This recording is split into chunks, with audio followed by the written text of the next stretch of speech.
Senior విద్యార్థులకు స్వాగతం. ఈరోజు మనం సేముషి పరీక్ష అనే క్వశ్చన్ని తెలుసుకుందాం. దీన్ని ఇంగ్లీష్లో కాంప్రహెన్షన్ అంటాం. అంటే ప్యాసేజ్.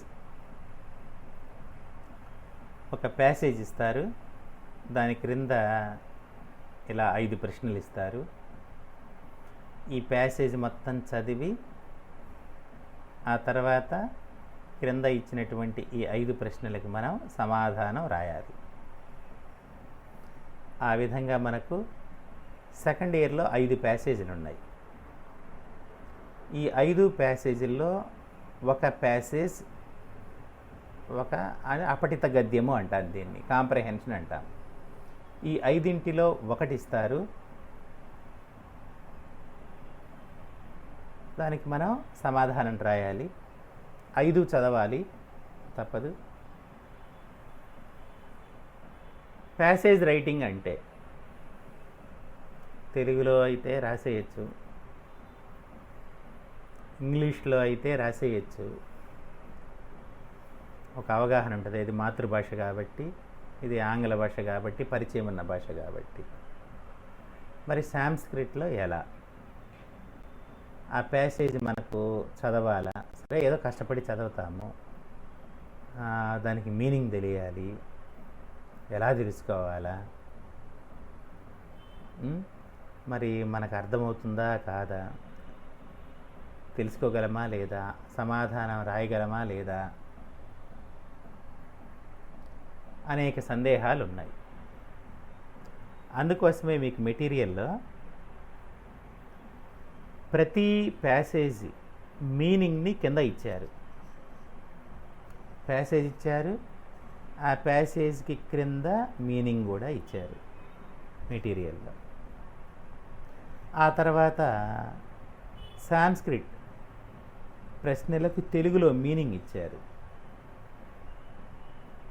తర్వాత సమాధానము ఇచ్చున్నారు.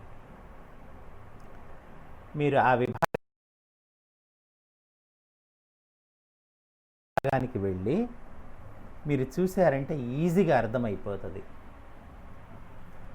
సాంస్క్రిట్ వెర్షన్, దానికి తెలుగు వెర్షన్, తర్వాత క్వశ్చన్స్, వాటికి తెలుగులో మీనింగ్స్, ఇవి క్లియర్గా ఉంటాయి. దీంతోపాటు ప్యాసేజ్లో ఇచ్చిన 5 ప్రశ్నలకు సంబంధించిన సమాధానాలు ఏ వాక్యంలో అయితే ఉంటాయో ఆ వాక్యాన్ని అండర్లైన్ చేస్తున్నాడు. ఫర్ ఎగ్జాంపుల్ ఇక్కడ చూడండి, వృక్షే ప్రతివసతః పక్షిణో నామ కిం. ఈ ప్రశ్నకు సమాధానం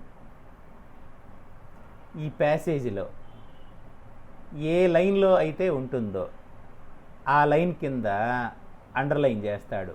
ఇది ఇప్పుడు ఫస్ట్ లైన్ ఇక్కడ ఉంది, దాన్ని అండర్లైన్ చేస్తాడు. అలాగే రెండవ ప్రశ్న, దీనికి సంబంధించిన సమాధానం ఏ వాక్యంలో అయితే ఉంటుందో ఆ వాక్యాన్ని కింద అండర్లైన్ చేశాడు.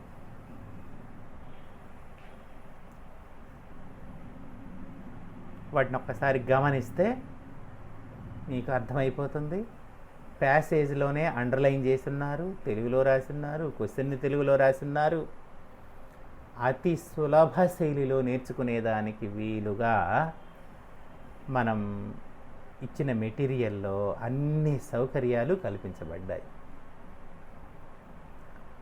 తర్వాత సమాధానం రాసే పద్ధతి మీకు చెప్పాలా, సమాధానం ఎలా రాయాలి. రాస్తున్నారు, మార్కులు వచ్చేట్టుగా రాయాలిగా.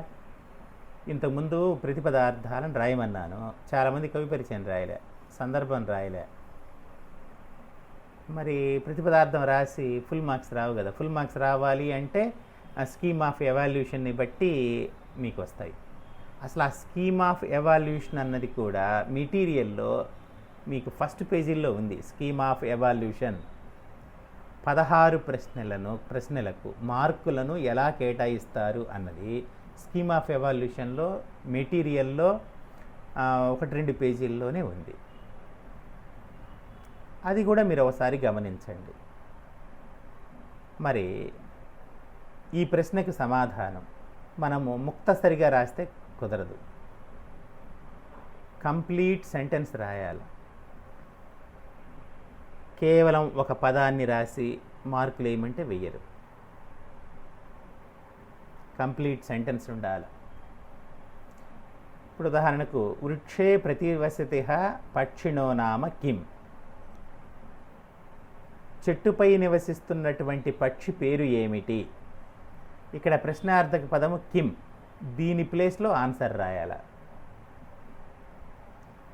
అలాగే రెండవ ప్రశ్నలో కస్మిన్, మూడవ దాంట్లో కహ, నాలుగవ దాంట్లో కుత్ర, ఐదవ దాంట్లో కం. గమనించారా? కిం, కస్మిన్, కహ, కుత్ర, కం. కిం ఏమి, కస్మిన్ ఎందు, కహ ఎవడు, కుత్ర ఎక్కడ, కం ఎవడిని. ఈ ప్రశ్నార్థక పదాలు కదా. భారతదేశానికి రాజధాని ఏది? ఆంధ్రప్రదేశ్ ముఖ్యమంత్రి ఎవడు? చార్మినార్ ఎక్కడ ఉంది? ఇవన్నీ చూడు, ఏది, ఎందుకు, ఎక్కడ, ఎవరు, ఇవన్నీ ప్రశ్నార్థక పదాలు తెలుగులో ఏతో వస్తాయి. అలాగే సాంస్క్రిట్లో అయితే కాతో వస్తాయి. కహ, కస్మిన్, కిమర్థం, కీదృశం, కేషాం, కం, కస్మాత్, ఇలా ఆ ప్రశ్నార్థక పదాలను ఆ ఒక్క పదాన్ని తీసేసి ఇదిగో ఈ పేరాలో సమాధాన పదం ఏదైతే ఉంటుందో ఆ పదాన్ని తెచ్చి ఇక్కడ రాస్తే చాలు. One word substitution. ఇక్కడ కిమ్ అనే దానికి బదులు ఒక పదాన్ని ఈ పేరాలో నుంచి తెచ్చి ఇక్కడ రాయాలి. ఈ కస్మిన్ అనేదానికి సమాధానాన్ని ఈ పేరాలో నుంచి తెచ్చి ఇక్కడ రాయాలి. కహ అనే ఈ పదానికి సమాధానాన్ని పేరాలో నుంచి తీసుకొని తెచ్చి రాయాలి. అలా మొత్తం యాజ్ ఇట్ ఈజ్గా అలాగే రాస్తే సరిపోతుంది. ఆ వన్ వర్డ్ సబ్స్టిట్యూట్ చేసి ప్రశ్నలో ఇచ్చినట్టు రాస్తే సరిపోతుంది మనకు. ఇది చాలా సులభం.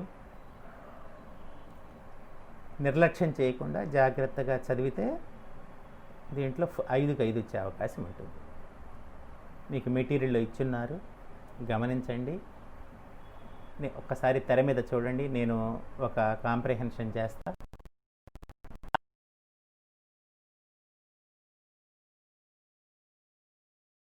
ఒకనొక పర్వత ప్రదేశంలో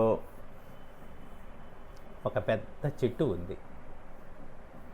తత్రచ సింధుకనామ కహాపి పక్షి ప్రతివసతి స్మ.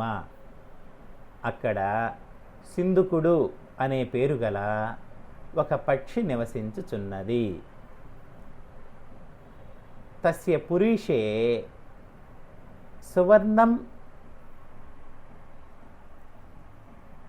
ఉత్పద్యతే. అంటే ఆ పక్షి యొక్క షిట్ అంటే దాన్ని రెట్ట, పెంట అంటాం. మరి ఆ పక్షి రెట్టగా సువర్ణము అంటే ఏంటి, బంగారం పుడుతూ ఉంది. అద కదాచిత్తముద్దిశ్య, ఒకసారి ఒక వ్యాధుడు బోయవాడు కహాపి సమాయవ్, అక్కడికి వచ్చాడు, ఆ చెట్టు దగ్గరికి వచ్చాడు. సచ పక్షి తదగ్రత ఏవ పురీషం ఉత్సర్జ్య. ఒకసారి ఆ వ్యాధుడు బోయేవాడు అక్కడికి వచ్చాడు, చెట్టు దగ్గరికి వచ్చాడు. వాడి ముందే ఆ పక్షి రెట్ట వేసింది. ఆ రెట్ట కింద పడిందిగా, షిట్ బంగారం. అథ పతన కాలమేవ తస్సువర్ణ భూమిం దృష్ట్వా వ్యాధ విస్మయం అగాద్. అలా పడేటప్పుడు అది బంగారంగా మారడాన్ని చూసి ఆశ్చర్యపోయాడు.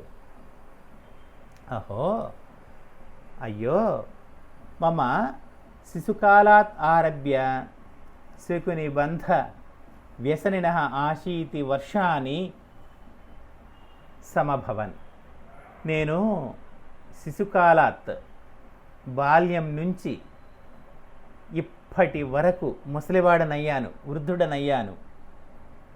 ఇప్పటి వరకు నేను చిన్నప్పటి నుంచి ఈ ముసలితనంలో ఇప్పటి వరకు ఎన్ని సంవత్సరాలు గడిచాయి లెక్కలేదు.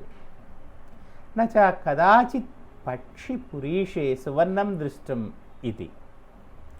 అయితే ఎప్పుడూ కూడా పక్షి యొక్క రెట్ట సువర్ణంగా మారడాన్ని చూడలేదే. ఇది విచింత్య తత్ర వృక్షే పాశం బబంధ అని ఆలోచన చేసి, ఎప్పుడు నేను ఇలా మారడాన్ని, పక్షి యొక్క రెట్ట బంగారంగా మారడాన్ని ఎప్పుడు చూడలేదు అని అతడు ఆనందంతో ఆ చెట్టు కింద వలను పన్నాడు. ఇది దీనికి సమాధానాలు. వృక్షే ప్రతివసత పక్షిణ నామ కిం. పేరేంటి? సింధుక. మీరిక్కడ కిం అనే ప్లేస్లో సింధుక అని రాస్తే చాలు, ఫుల్ స్టాప్ పెడితే. కస్మిన్ సువర్ణం ఉత్పద్యతే.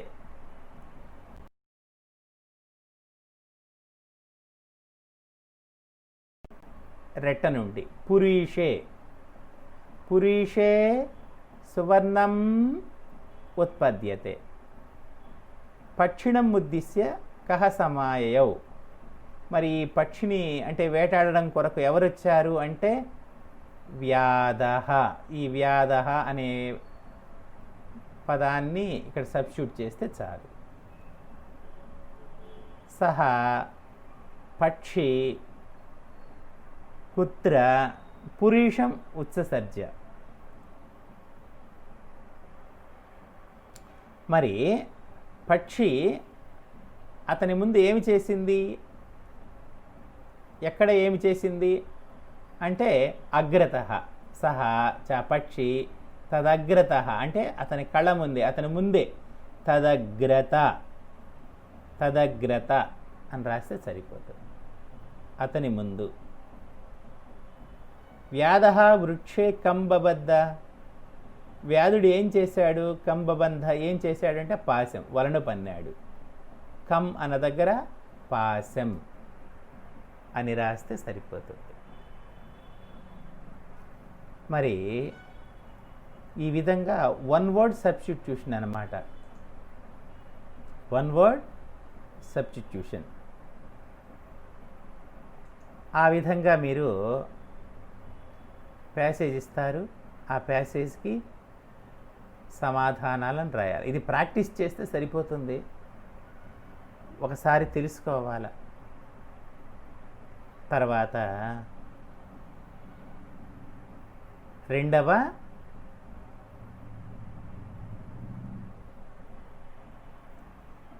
కాంప్రహెన్షన్కి వెళ్దాం. కస్మిశ్చిత్ వనోద్దేశే కరాళకేసరః నామ సింహః ప్రతివసతి స్మ. ఒకానొక అడవిలో కరాళకేసరుడు అనే పేరు గల సింహము నివసించుచున్నది. కరాళకేసరుడు ఇది సింహం యొక్క పేరు. తస్య దూసరక నామ శృగాలః సదా ఏవ అనుయాయి పరిచారకః అస్తి. అతడికి, ఆ సింహానికి ఒక సర్వెంట్ ఏంటి అంటే నక్క. దూసరకః, దూసరకుడు అని పేరు గల ఒక నక్క ఎల్లప్పుడూ అనుయాయిగా ఉన్నాడు, పరిచారకుడుగా సేవలు చేస్తూ ఉంటాడు. ఆ సింహానికి, కరాళకేసరుడు అనే సింహానికి దూసరకుడు అనే పేరు గల నక్క ఎప్పుడు సేవలు చేసుకుంటూ ఉంటుంది. అత కదాచిత్ తస్య హస్తినా సహ యుధ్యమానస్య శరీరే గురుతర ప్రహారః సంజాతాః. ఒకసారి ఏం జరిగింది అంటే, హస్తినా సహ యుధ్యమానస్య, ఆ సింహం ఒక ఏనుగుతో యుద్ధం చేసింది. ఆ విధంగా యుద్ధం చేయడం వల్ల శరీరం పైన గురుతర పెద్ద పెద్ద ప్రహరాహ గాయాలు సంజాతా అయ్యాయి. ఆ సింహం ఒంటిపైన పెద్ద పెద్ద గాయాలయ్యాయి. యైహ పదమేకమపి చలితుం న శక్నోతి, అందువల్ల ఆ సింహము ఒక్క అడుగు కూడా ముందుకు వేసే శక్తి లేక బాధపడుతూ ఉంటుంది. తస్య అచలనాశ్చ దోసరకః చుక్షామ కంటే దౌర్బల్యం గతః. ఇంక ఏం జరుగుతుంది, ప్రతిరోజు ఆ సింహము వేటాడి సంపాదించే ఆహారంలో కొంత ఆ నక్కకి ఇస్తుంది. ఇప్పుడు ఈ సింహానికి గాయాలయ్యి శక్తిహీనురాలయ్యేసరికి ఆహారాన్ని వేటాడలేకపోయింది. నక్క స్వయంగా వేటాడడంలే. దాంతో ఆహారం లేక కదలలేని పరిస్థితుల్లో నక్క ఆకలి బాధతో నీరసించిపోయి ఉంటుంది. అన్యస్మిన్ అహనితమువోచత్, ఒకరోజు ఆ నక్క సింహంతో అంటుంది, స్వామిన్ బుభుక్షయా పీడిత అహం, అయ్యా నాకు ఆకలితో బాధ కలుగుతుంది. పాదాత్ పదమపి చరితుం న శక్నోతి, అడుగు తీసి అడుగు వేయలేకపోతున్నాను. తత్కథం తే శుశ్రూషాం కరోమి, మరి నేను నీకు ఎలా సేవలు చెయ్యాలి అని. సింహ ఆహా, అప్పుడు ఆ సింహం అంటుంది, భో గచ్చ, రే వెళ్ళు, అన్వేషయ కించిత్ సత్వం, ఏదైనా ఒక జంతువుని వేటాడు, ఏనేమాం అవస్థాం గతః అపి వ్యాపాదయామి, దానిని నీవు చంపి నీ యొక్క ఆకలి బాధను తీర్చుకో. అంటే ఇప్పటిదాకా నక్కకు వేటాడే పర్మిషన్ ఇవ్వలే, ఇప్పుడు సింహము పర్మిషన్ ఇచ్చింది, వెళ్ళు ఏదైనా జంతువుని వేటాడు, చంపి తిను అని అనుమతిని ఇస్తుంది. ఇది వ్యాసం గద్యం. దీనికి ప్రశ్నలు. సింహస్య నామకిం, సింహం పేరేంటి? కరాళకేసర. పరిచారక కహ, సేవకుడు ఎవరు? దీనికి రెండు రకాలుగా రాయొచ్చు. శృగాల అని రాయొచ్చు, లేదా దోసరక అని రాయొచ్చు. శృగాల ఏన సహ యుద్ధం కృతవాన్, దేంతో యుద్ధం చేసింది అంటే హస్తినా సహ, ఏన అనే దానికి బదులుగా హస్తిన, ఏనుగుతో యుద్ధం చేసింది. దూసరక సింహం ప్రతి కిమబ్రవి, నక్క సింహంతో ఏమన్నది? స్వామిన్ బుభుక్షయా పీడితోహం, పాదాత్ పదమపి చలితుం న శక్నోమి, తత్కథం తే శుశ్రూషాం కరోమి. అది చూసి రాసిన జారది. సింహ శృగాలం ప్రతి కిమాహ, అప్పుడు సింహం ఏమన్నది? సింహ శృగాలం ప్రతి, భోగచ్చ అన్వేషయ కించిత్ సత్వం, ఏనేమాం అవస్థాం గతోపి వ్యాపాదయామి. దీంట్లో అడ్వాంటేజ్ ఏంటంటే వర్డ్ సబ్స్టిట్యూట్ చేసుకోవచ్చు. సెంటెన్స్ మొత్తం రాయాలా అన్నప్పుడు ప్యాసేజ్లో నుంచి ఆ వాక్యం మొత్తం తీసుకొని వచ్చి మనం రాసేయచ్చు. ఇది మీకు అర్థమైందనుకుంటా. మిగతా మూడింటిని అదే విధంగా మీరు ప్రాక్టీస్ చేయండి. సెలవు.